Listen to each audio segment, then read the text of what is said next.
Hello and welcome to another Steps of Sussex channel episode. It is the Wednesday, the 4th of March 2020. Hello and how are you all doing? I hope you've all had a really amazing, fabulous day. We have a selection of stories to go through today, so I'll just kind of outline what they are and then we will kind of get into them. So, Charlie van Straubenzee, Prince Harry's friend of many, many years, has recently had a baby. So we'll be talking about that. Also, we'll be talking about Spitting Image returning, and they have released images of the puppets of Harry and Meghan. We'll be talking about that. And also, Dame Hilary Mantel speaks out to Harper's Bazaar, where she has voiced her opinion on everything to do with Harry and Meghan stepping back, and what she really thinks. So we'll be getting into that in a little while. But first of all, I want to welcome everybody to the live stream. And as always, I will go and find the live chat room so that I can speak to people that are here. As always, any links that I share, I will pop in the description box once I've gone off live. So I can see people coming already. Hello to you all. I know some of you have already said hello to me from my previous chat I did over on Royal Reviewer. But obviously, this news is Harry and Meghan based. So we'll be getting into lots of Harry and Meghan stories. Hello to Candice, Laurie, Julia, Anne, Demetrius, and Carolyn, who are live with me in the room. Right, I think perhaps we should wait until a few people get in before we move on to the main story. So let's talk about Prince Harry's friend, Charlie van Straubenzee. Now, he has been a lifelong friend of Prince Harry, and they have been heavily involved in each other's weddings. He is kind of believed to be one of the godparents of Archie. Obviously we don't actually know who the godparents are, but it's widely, people kind of have an idea of who they think they might be. So people are thinking that Charlie van Straubenzee is perhaps one of the godparents, but he has recently, in fact last week, has had a child with his wife Daisy Jenks, and they have named their daughter Clover. So there we go. Clover van Straubenzee is her name. Now, it's expected that maybe Prince Harry could become godfather. So perhaps, godfather duties may be on the cards. I know Prince Harry did godfather duties. Charlie van Straubenzee did godfather duties the other way round, although we don't know if he's the godfather. But he did help out occasionally, and he did visit. So there we go. So they have been going together since their Ludgrove Pep School days, which was actually in Berkshire. That's the one where we saw them in their cute little outfits. If you remember Diana dropping them off at school with the little hats and the grey and the red piping. I'm sure you can cast your memories back to that. It was an adorable little outfit. And that's kind of all there is to say about that. But it's expected that Harry will have some kind of role, because it's thought that Charlie may have had a role with Archie. So I just thought that's some good news to share. I'm sure Harry will be very, very happy for his friend, to have got married and to have started a family, and obviously that's another friend potentially for Archie to grow up along. There's not too much in age difference between Archie and Clover, so perhaps they could be little play dates on the cards. I don't know. Whenever Archie does spend time in the UK, perhaps I'm sure they'd all meet up and have a little lovely reunion and catch up. Let me know what you think about that. Laurie Lane says, I saw the godparents reported somewhere a few weeks ago. Maybe I can Google it. I mean, again, it's probably no point in speculating who they are, but it's kind of, you can kind of get a feeling for who Harry's closest friends are, who Meghan's closest friends are, and you can kind of almost have an idea of who we think they might be without it actually being confirmed. We can probably think that he might be. I'm not sure. People are asking if Meghan's landed already. I am not entirely sure. I haven't seen any photographs. I haven't seen any reports that she has landed. I mean, obviously, she's coming in at some point to start those engagements. So I haven't seen anything as of yet. We don't know. We don't even know if she arrived earlier in the week. Again, we'll have to wait and see. She may have kind of slipped in the same way that Doria was slipping in, completely unnoticed. Who knows? Laurie says Louis and Archie are close in age too. It was reported that Catherine wanted a play date for them a while back. Yeah, they are very, very close in age. And, you know, I'm sure whenever there is a big family gathering, such as Trooping the Colour, that they will probably get on quite well together because they are of a similar age. So I'm sure that they will be part of, you know, that kind of play group whenever all the families unite for instances like Trooping the Colour or anything like that. So yeah, they are very, very close in age too.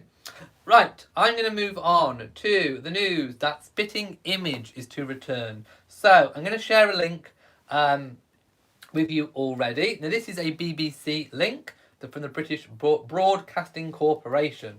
Now I do apologise for those of you who watched my previous Royal Reviewer chat because I did talk about this on there as well. So I'm probably going to be repeating myself a little bit for you guys. So if you did watch my previous chat, go make yourselves a cup of tea or something and pop back later. But yeah, Spitting Image is to return. Now, I don't know whether or not you've seen it if you're not from the UK, but it was a spoof satirical comedy, and I do use inverted commas comedy from the 80s and the early 90s. It was hugely successful in the UK. It won television awards. It involved the use of puppets to spoof certain public figures, from Margaret Thatcher to the royal family to Queen Elizabeth and the Queen Mother and Andrew and Sarah and, you know, Charles and Diana and all the rest of them. They were all kind of spoofed.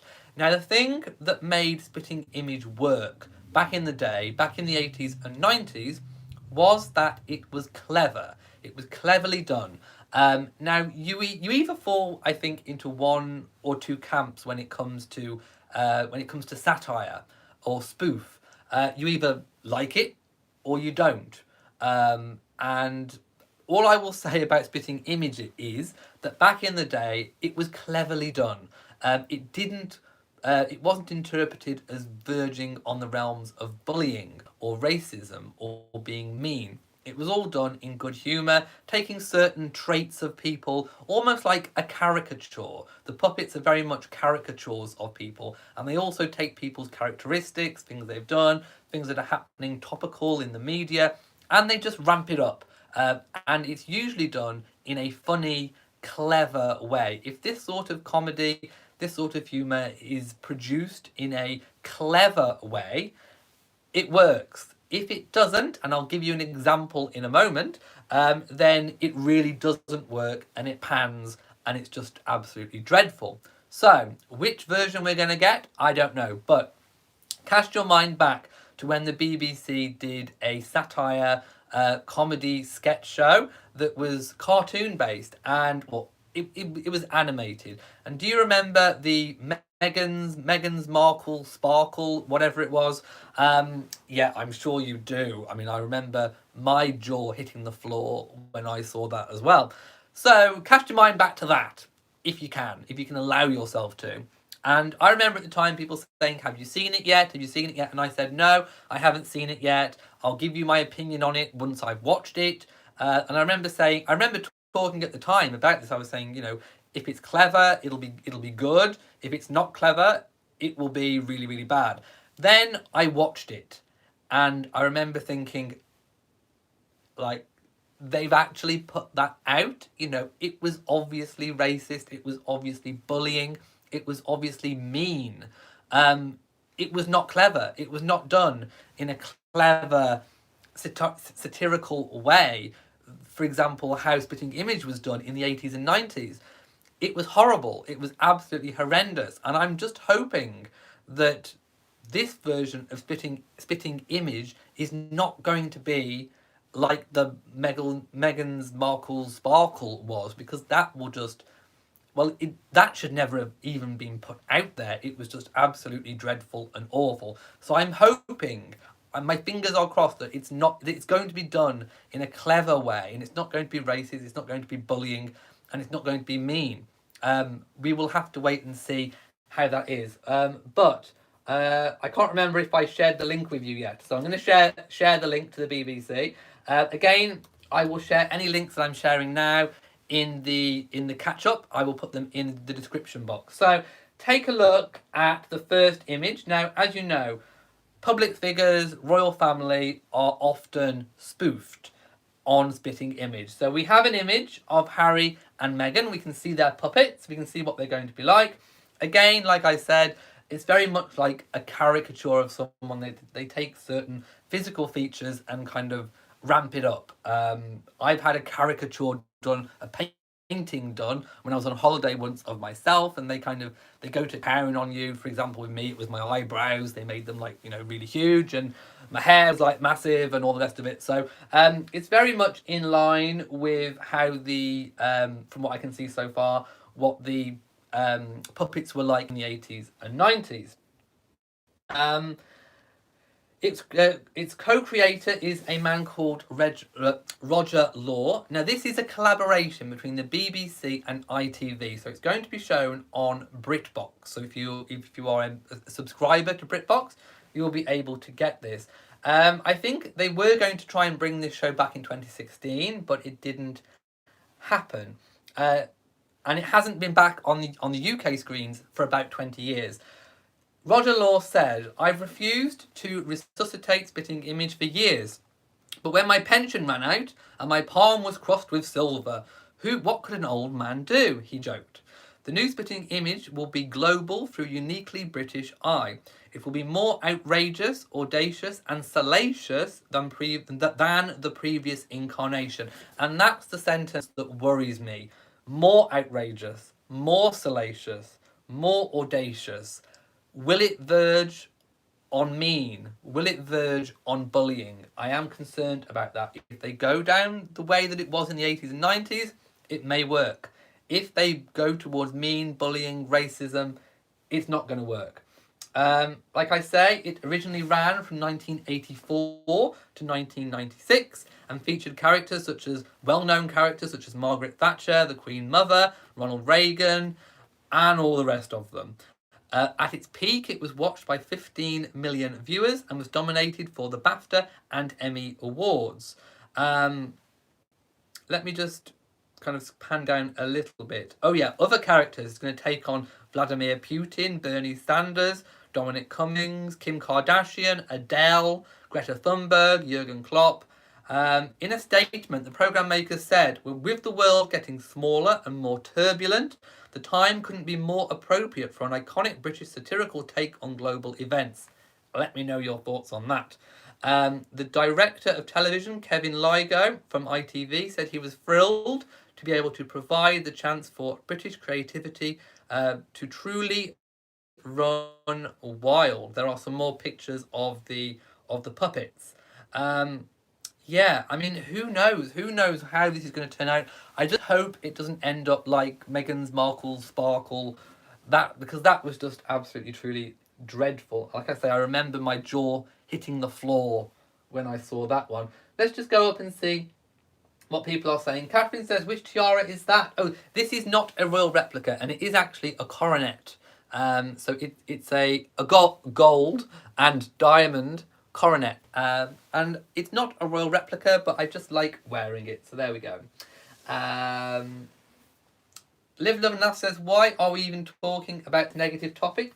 Well, it might not be negative. That's the whole point. We don't know how it's going to be done, and we don't know. We're going to have to wait and see whether we're going to give it the thumbs up or it gets the thumbs down.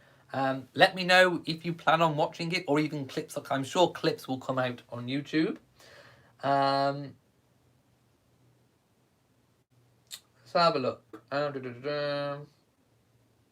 Let's skip down a little bit and try and see comments. Elaine says you agree with Margaret, you won't be watching Spitting Image. Margaret says, of course it will be mean, of course it will be racist, of course it will be bullying, that's what makes the most money. Again, we don't know. The previous track record of the BBC in recent years, their spoof did not work. It fell completely short, it wasn't clever, it wasn't good, it was racist, it was bullying, it was mean. If they are really harking back to the 80s and 90s one, it won't be too bad. It should just be what we know as spoof, as satire, a form of comedy which appeals to some people, doesn't appeal to another. You can choose to watch it or not. If it goes like it did with last year's, that I can't even remember what the show. Oh, it was Vladimir Putin's something or other, and then in it was a segment with Meghan Markle's Sparkle. If it goes like that, then it will pan. It will be absolutely dreadful and awful. We will have to wait and see how it goes. Matilda says the gold tone complements your complexion. Well, thank you so much. Thank you very, very much indeed. Right, I'm going to move on to the next story now because I can't talk anymore about the Spitting Image thing until we've actually seen it. So we wait with bated breath to see how that turns out. Right, Dame Hilary Mantel, who is a historian, has spoken to Harper's Bazaar. So I'm going to copy the link to that one. Again, I will share it once I've gone off live. So you can read the whole thing. I've highlighted the section that refers to Harry and Meghan for me to read to you. I'll read it first and then we'll talk about it. I think that's probably the best way to do it. So the article reads, the author also reflects on the complex royal politics of our own era, particularly surrounding the Duke and Duchess of Sussex's decision to step back from being senior members of the royal family. She says, and this is in direct quotes, I'm pleased that it's the marriage that's surviving and the connection with the monarchy that has to go, because I think almost all of us would have bet that if she left, referring to Meghan, she'd have to leave alone. She says, I think that Meghan was too good to be true. She was a smiling face in a dull institution and cheered the nation up no end, or at least men and women of a good will. I do think abominable racism has been involved. People who say that's got nothing to do with it, well, they need to check their privilege. And I do believe there may be more of what she says in the copy of Harper's Bazaar's April issue. And the interview was done by Erica Wagner, and the full interview will be available in that edition. The edition is going to be called The Mirror and the Light, and is published on the 5th of March. I do believe in the UK. Oh no, hang on. No, that's her book. The Mirror and the Light is her book. That's what she is plugging. And that will cost £25 and is published on the 5th of March. But the interview will be in Harper's Bazaar's April edition. I just thought I'd clear that up then. It wasn't reading quite right. So yes, she has said that she thinks it's abominable racism that has been involved, and she believes that Meghan was too good to be true. I want to hear all of your thoughts on what Dame Hilary Mantel has had to say. I'm going to go straight to the comments and see what people are saying. Joan says, I suppose they are, but they're... Oh, I think you're commenting on someone else's comment earlier on.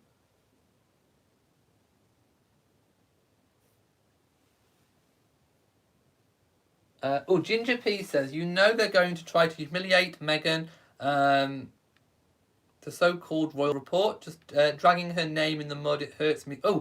Which article are you talking about when it comes to that?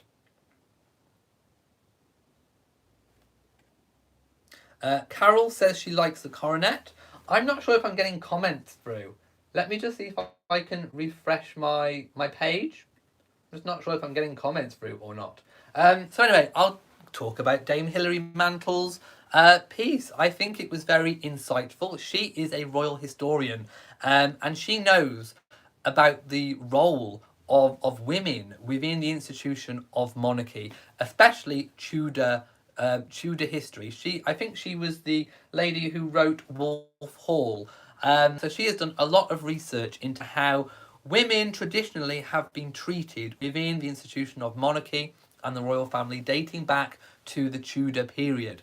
And she has commented previously on things I've read about how she believes, females have been objectified by men within the institution of monarchy. They have been kind of possessions almost. If you go back to the times of Henry VIII, back to the times of Henry VIII, I'm sure you can see examples of how women have been objectified, and I suppose a word would be owned.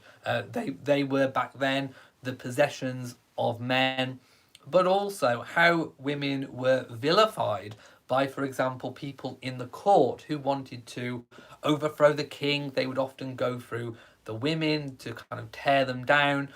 Women were were beheaded. Think about Anne Boleyn, for example. And I think, she recognizes when something is happening, and she has recognized in Meghan and Harry's situation that is what she thinks has happened. She believes that Meghan was a smiling face in an adult institution that cheered the nation up no end, or at least men and women of goodwill. She's referring to people who obviously wish Meghan and Harry well, as opposed to those who do not. Again, I think what she thinks about abominable racism has been involved, and again, she'll be thinking back, for example, when Anne Boleyn came over. Although she was English, she had an education at a French court. Catherine of Aragon, of course, was not British. She will be able to recognise the characteristics when they appear. So I think taking into account what she says is something perhaps that we should be doing.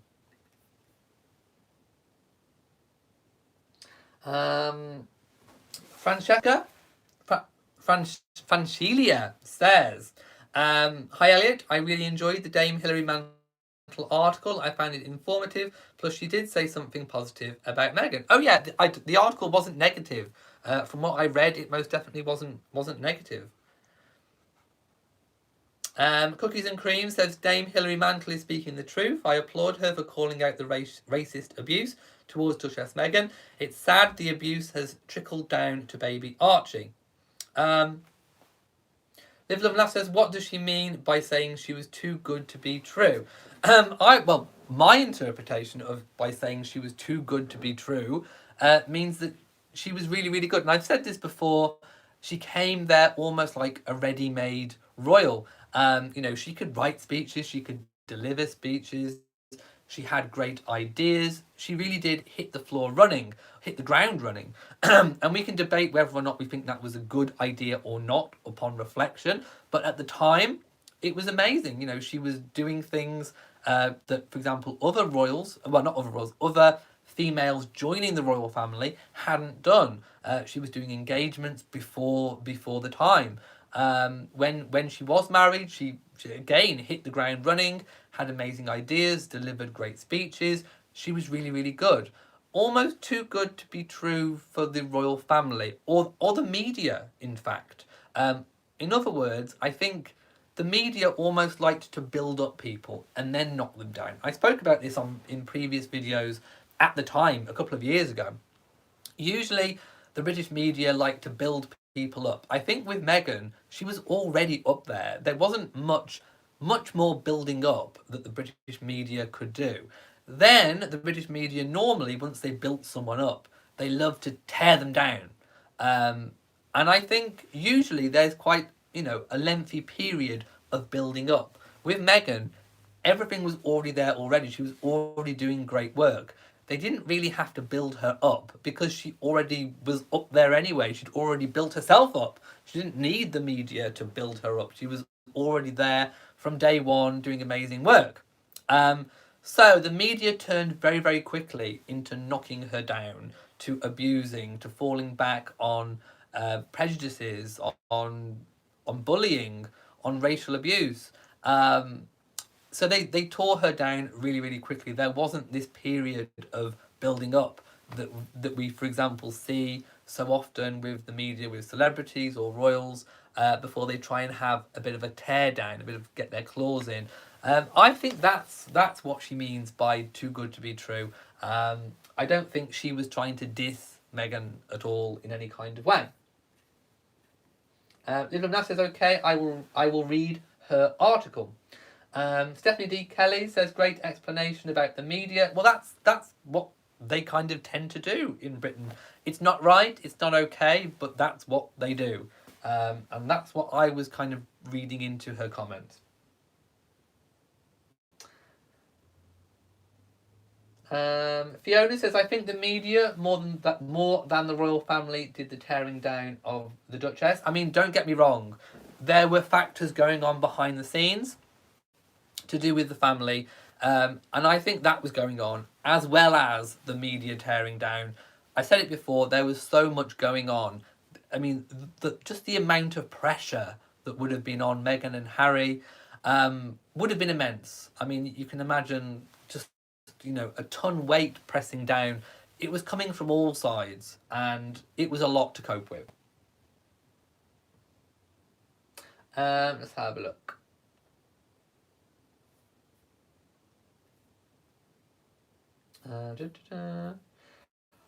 I can't remember if I have. Oh, I've read that comment. That's fine. Rachel Sun said, "Great analysis." Well, thank you. I do try. I do try. Pat Long. Oh, you're said talking to Laurie Lane says, if it's the polo match I'm thinking of, there would not be much playing. Archie was probably 1 or 2 months old. Oh yeah, going back to the to the polo match where Catherine and Meghan attended with them at that time. Cookies and was too good to be true for the royal family. She was a rich, educated, eloquent, and self-made, confident, ingenious woman. Before she married Prince Harry, the royal family didn't appreciate her. It's definitely true that I said this before, back in the day, she is probably the best equipped royal bride that we've had in probably hundreds of years to come and marry into the family. And also she was independently wealthy and successful in her own right. Typically when brides come into the family, if we go back to, for example, Tudor times, they would have come with maybe lands or money or status, but not necessarily money of their own. It would have been provided by their family, by their royal family. Princess Diana, in her own right, didn't have, an independent wealth of her own coming to the table. Catherine didn't have her own independent wealth coming to the table. Even though Diana, in her case, was from an aristocratic family, even though Catherine was, from a middle class, sort of well-heeled business family, didn't have their own money. Meghan, came with the most money for probably hundreds of years. So yes, she did bring a lot to the table straight off the bat. Stephanie D. Kelly says, Queen Elizabeth stated how easily Meghan became part of the family. I believe that because Meghan demonstrates very high people IQ, people have all kinds of different intelligence. Some people have it all. Some people have different, levels. I mean, Diana, for example, had, I think, a very intuitive intelligence. I think Meghan's got, a good all-round intelligence. I mean, she can write the speeches, she can come up with good ideas. She achieved an awful lot before she married the royal family. Geraldine says, Meghan is a diamond in an old traditional jewellery box with tarnished jewels. Prince Harry, Archie and Canada is what's making Meghan happy now. Yeah. Little Annie says, I think one of the problems with the firm is that the men in suits resist change. They like to hang on to their power and privilege. They have always caused trouble behind the scenes. I mean, if you go back to Diana's day, Diana spoke about the men in grey suits. In terms of kind of the royal family sort of modernising, the royal family never, the institution of monarchy never is ahead of times. But they do almost kind of keep up the traditions and the kind of pageantry and all that kind of thing pretty much stays the same. There's not much change with the ceremonial aspects of things. But if you look at, little changes that come along the way, for example, with Princess Charlotte, they changed the laws when Prince George was born, that if Prince George had been born a girl, that the rules of primogeniture would not apply. So, for example, if Princess Charlotte would have been born first and then George, Princess Charlotte would have been the one to inherit the throne after William. So little things like that keep the royal family up with the times, but they don't tend to be ahead of the times. They do enough to keep up, but they don't kind of go over that, if you get what I mean. Candice says, what do you think would have happened in the media world had the palace stepped in to try and stop the bullying of Meghan? It would have been very, very difficult for the palace to try and control the press. Again, I've spoken before about, especially from the Queen, if you try and control what would be classed as a free press. Now, I'm not saying what the press has chosen to speak about has been the right thing, but I think many people in the UK appreciate a free press, a press that has the right to say, to work independently of being told what to do by an institution that is classed as almost having power and influence, i.e. the government or the monarchy itself. I think people like a free press. Now, I'm not saying that people agree with what that free press have had to say. I don't think people agree with bullying. I don't think people agree with racism. But we do, nevertheless, like to have a free press that is independent of being told what to do by the government or by the monarchy itself as an institution. So the Queen would have come under a lot of criticism if she had tried to control what was being put out. I think what was probably more influential was the politicians. When, for example, the group of female politicians stood up and directed that they wanted discussions in the Houses of Commons to effect change, I think that was a lot more attainable.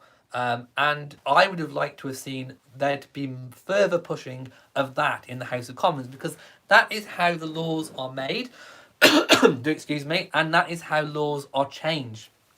If something went through, for example, the UK Parliament, if a decision was made about regulating the press in any kind of way, to kind of, to help with that, with the situation, with the treatment of women, with harassment, with bullying, with racism, that if that was put forward and passed in the Houses of Commons, in the Parliament, the Queen would then be obliged, obviously, to sign that, and it would kind of sidestep her from criticism of trying to step in and interfere with something that's not her place to do so, or wouldn't be considered to be her place to do so institutionally.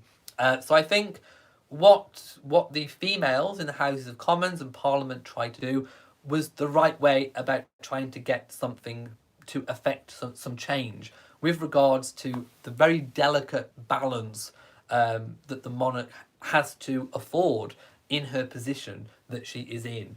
I hope that makes sense.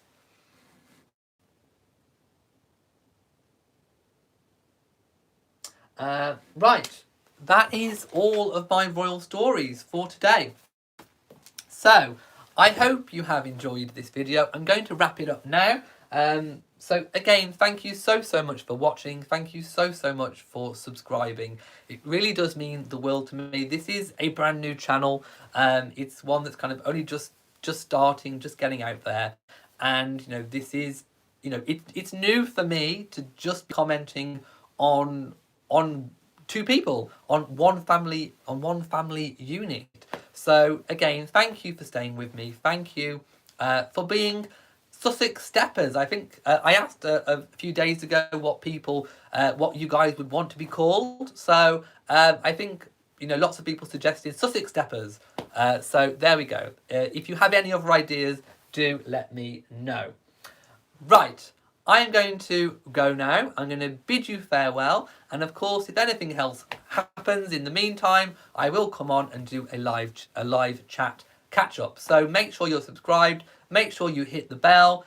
And again, thank you so much for watching. So from me in Shropshire, mwah to you all, and goodbye.